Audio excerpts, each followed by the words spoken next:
You have to be bold. You have to be willing to do things that other people are unwilling to do, maybe things that haven't been done before.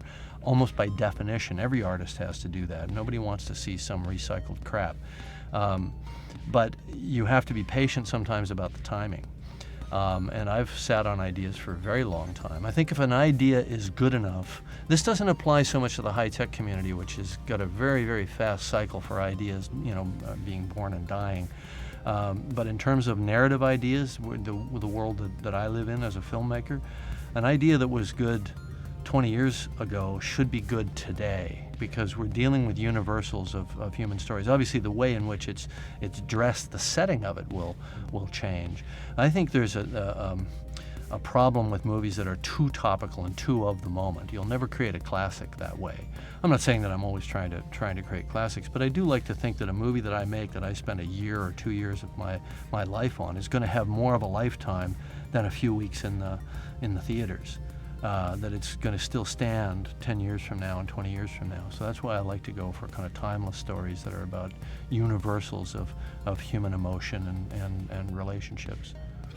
It's a timing issue. I think with respect to Avatar, I had already seen 2 examples in my own work of pushing the technology. With The Abyss, we pushed the technology to the immediate next level. There were a lot of people working in CG animation, but it hadn't made it into movies yet. There had certainly been no soft surface characters that had been seen.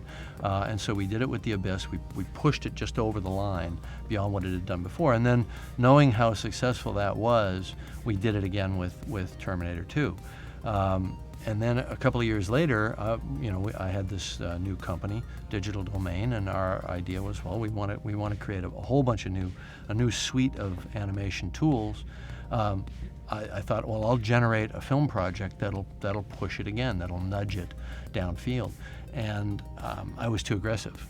And so the consensus was, it's too soon. There are too many interstitial steps that we have to create. Too much code has to be written from scratch and then proven on smaller projects and smaller applications. So I shelved it, and I just waited. And I waited until there was a maturity out there across the whole visual effects industry. Then when we started Avatar, it wasn't ready, but it was more nearly ready, and we knew we could then push it over the line and have that same experience that I had already had twice before. Is the waiting difficult to digest? No, not at all. I just get focused on something else.